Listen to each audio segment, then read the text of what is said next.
How is everybody doing today? Thanks so much for clicking on this video. Today I'm here to discuss some stuff. I want to clear up what I said about little baby sales. Shout out to all the little baby stands that found my previous video on his first week sales. We're gonna get into that a little bit, and then I want to get into UMG's response to Drake. Okay, so I wanted to switch it up because I know that if you guys have been watching all the videos that I've been dropping on this Drake saga right now, number one, I really can appreciate it. I really appreciate it. And so I want to switch it up a little bit because I don't know if you guys are bored of that. So let me know how you guys are feeling about like this new type of content that we're doing. Okay, big business over here, big business 2025. That's it. So if that sounds good to you, please like the video, subscribe, and honestly share this shit. All right, share this because bitch, ain't nobody giving you the real tea like I am, for real, for real. I mean, like real ass opinions. There's no real bitch on the internet right now, like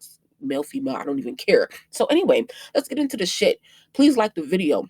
So a couple days ago when I spoke on Little Baby sales, I had said that, his team allegedly paid Bad Bunny or whatever. And it was really hard for me to believe, even coming to that conclusion. But it's like, bitch, what, like, how else could you explain it? However, when I was watching Academic stream the other night, he covered Little Baby sales as well. And he's doing it in a more positive manner. And I think that is because he got relationships and whatever. And that's fine or whatever. But it's like, I think that Academic, like, I feel like if he was really on the outs with Little Baby, he would have dug into like why, like the real tea of the sales, because I felt like he could have been more sort of like he could have questioned it more or whatever, but instead he gave a lot of respect to his label, as he should, because they put in a lot of work and a lot of money into that. However, let's get to the tea. So I said that like Lil Baby and his team had paid Bad Bunny to not drop on Friday and drop on Monday instead. However, Act was saying that Bad Bunny is a international artist and he's coming for the international charts. He doesn't really have to compete for that. Okay, and so the international release schedule is actually on Monday. Okay, so it's actually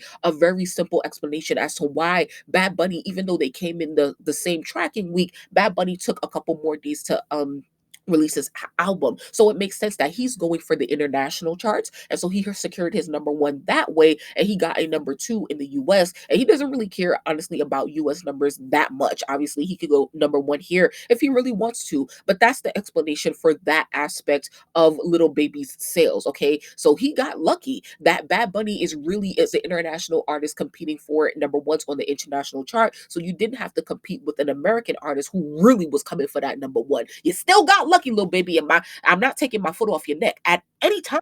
And so next I want to get into some feedback and how Little Baby is responding to feedback from Kai Sanat. Okay, so Kai Sanat went on his stream after Little Baby released his album or whatever, and you saw him react, right? You saw him react here. So here is Kai Sanat reacting to the Say Twin song on Little Baby's album. Let's play a little bit of it because I want you guys to hear this. Copyright. What? They did what I did. They did what they did. I did what I did. I guess it's just what it is. Who put this? Who wrote this on the whiteboard to add to the album? This is probably the worst song I heard so far. What?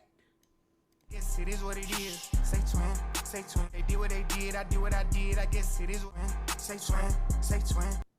Yeah, so you can see the confusion on Kai Sanat's face. This was priceless, and I think that it's a natural reaction. I don't know how much if they paid for Kai Sanat to react. Did he listen to the full album? You guys let me know if you watch Kai. But I heard like academics was talking about how labels used to offer Kai Sanat like 85,000 and 90,000 just to react to a song on stream and stuff like that. So hey, it is what it is, regardless of what it is. I think that this is a very genuine reaction. It's the same reaction academics gave. Like, what the fuck are you talking about? Say twin, bitch. This shit is whack. Like, I don't know if you coming for some TikTok shit, but we do not care, my nigga. Because you can't be so like hard gangster tough for the streets, but you trying to get on TikTok, bitch. Bye. So anyway, Little Baby, this is what Little Baby says in response to Kai Cenat's reaction. I think he gave her interview to Complex, and here is what he had to say. So he said, on Kai Cenat's review of his album, he says, I saw little clips of it. People like to watch Kai Cenat. I feel like they're younger. The streamers and people who do reviews, that's just their opinion. They know nothing about music for real. He says, I never go and watch somebody else's review of an album. I'm going to listen to an album and form my own opinion. Okay, cool, as you should. But I think that he is like he's saying that Kai Cenat is younger. You're definitely not catering to people who are 40 and over, Little Baby. So who do you think that your target audience is? Kai Cenat could definitely be in your target audience, and he's talking to teenagers and people in their early 20s. And so it's giving like very much how I hate when artists have such a resistance to people's feedback on their album. It's given how Drake responded to For All the Dogs or whatever, how Nicki responded last week, or I mean like a couple months ago or whatever, with her music. Like, I don't know why y'all artists think that people are hating on y'all. Like, y'all put out music for us to react to, and it's not giving, my nigga. It's not giving. All right. So let's keep on going. So he gave another quote. Is this the streamers and people who do reviews, they know nothing about music for real? Like, girl, like, no.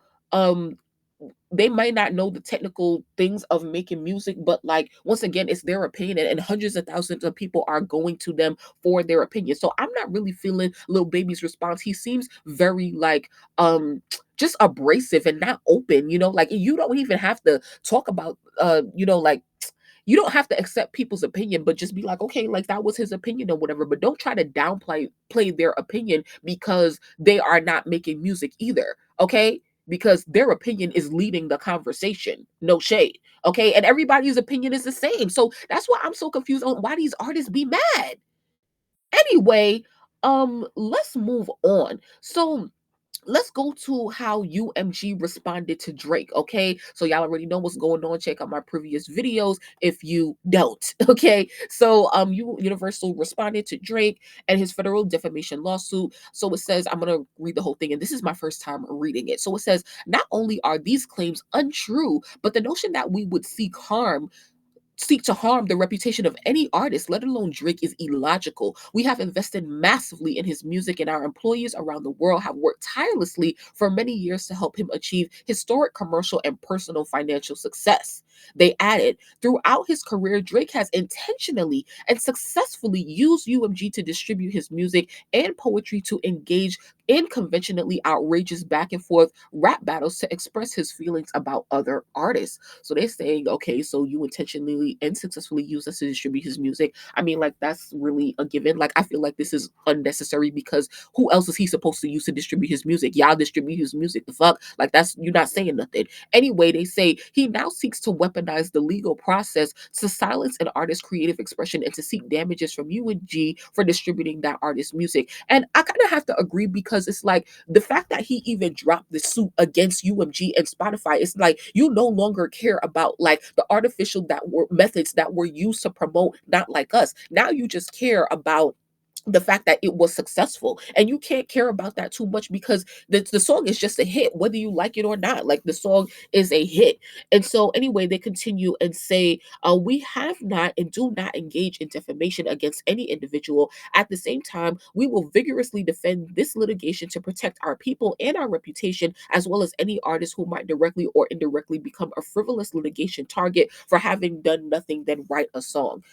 It's looking real bad for Drake right now. And I think that, like academics was saying, that like this whole legal battle between Drake and UMG is really about he needs to improve the relationship between him and his label right now, because it's looking very bad. You're on the attack. You're attacking them for giving the same support that you expected from them, but they gave it to Kendrick or whatever, and you've been benefiting from this for your whole career, as they say. And so yeah, like, I'm very disappointed in Drake. I can't say nothing about UMG's response because is facts, especially if you're going to dismiss your other claims about bots and other illegal activities. Like, what are we talking about at this point? At this point, if you want to go for defamation, go talk to Kendrick. But you see, that's going to look even worse. So I don't understand where Drake expects this lawsuit to go for real, for real. And it's just looking bad. It's looking bad all the way around. I must say that, like, I'm happy. I'm not happy that Drake is in this position, but I'm happy that it's him and not Nicki, because child, I am so tired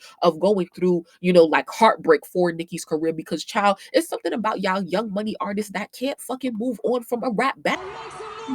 Why the fuck y'all take so long to move on from Why do y'all take so long to move on from a rap battle? Y'all are the biggest in y'all fields. Take the L and move on. Thank you, Nicki Minaj, once again for going on hiatus. Drake, go away. You need to take a year off. Let Kendrick do what he got to do, or are you hurting for money that bad?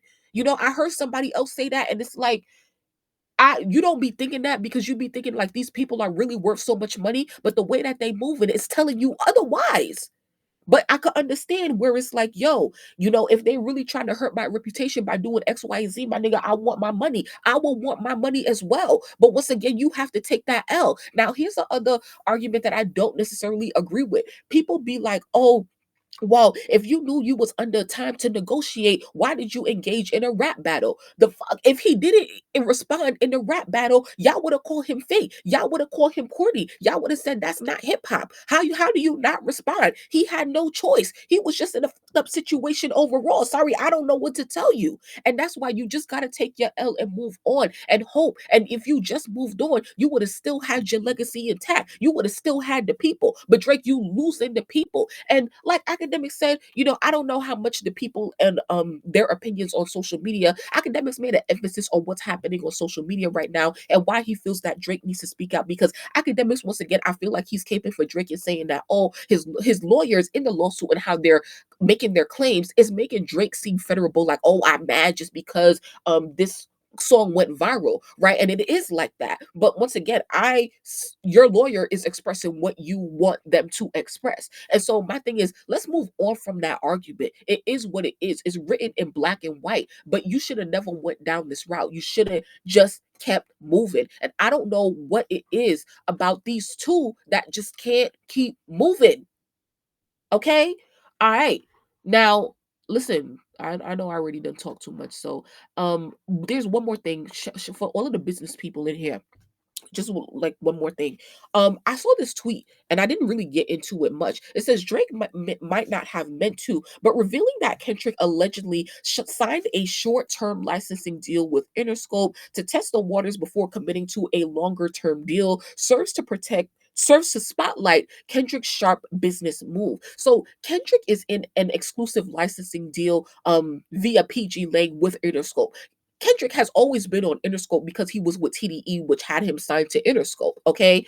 And so is they follow saying Kendrick was no stranger to Interscope, like I just said, having released his first 5 albums with them under TDE. But without TDE in the mix and under a new deal structure, it makes sense that he prioritized future flexibility. Considering last year's label turnover, I don't blame him. Honestly, guys, I'm gonna be honest with you. I don't really understand like what this person is really arguing, because I don't understand how we're highlighting Kendrick for being in a short-term exclusive licensing deal when a lot of other artists are in those type of deals as well. I think that Kendrick may be in a short-term deal, but maybe like I always refer to Bia and Drake who were under exclusive licenses, and maybe their deals are for longer, because Bia should still say Epic Records when she released, but it says under exclusive licenseship to Epic Records, whereas Drake says under exclusive license to UMG. Anyway, so Kendrick is PG Lang under exclusive license to UMG Interscope. So a lot of people these days are in exclusive licensing. So if anybody understands, definitely explain to me in the comments, but let's keep going. It says, unrelated to Drake or Kendrick, I encourage all artists with leverage, whether developing or established, to push for short-term licensing deals when negotiating new deals. The structure ensures master ownership and incentivizes the partner to deliver results, okay? It incentivizes the label partner to actually do something with your music so they can make money, because they not gonna own it for forever. Because when you're under an exclusive licenseship, you give them ownership until you recoup whatever the advance they gave you, and then the ownership of the master reverses back to you. So they got to make as much money as they can while they have that exclusive license. But when it runs out, your ownership returns back to you.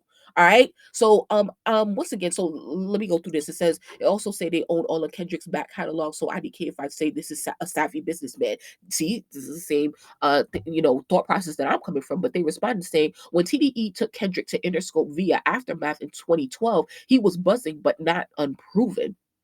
He didn't have the leverage he has today, and the industry was in a vastly different place. Licensing deals weren't as commonplace. Okay, once again, like this is not really um it's not really clearing up like what my questions are. So crazy how Kendrick's intelligent moves, even behind the scenes, have been constantly praised since this beef started. But that form of licensing deal should be a no-brainer for acts who have that kind of leverage if it's unfamiliar territory to them, right? Like I just said, other artists are in exclusive licensing deals. He said, you think so, but artists routinely lock themselves into long-term deals with untested partnerships. Um, so so it says you don't need a Kendrick Lamar level leverage to find a licensing agreement with a short term. Once again, Bia is doing it, all right? But it might not be a short term because Bia has been signed to Epic Records for child before I even discovered her, and that was before 2020, okay? Before a whole lot of money, before she even collabed with Nicki. Anyway, shout out to all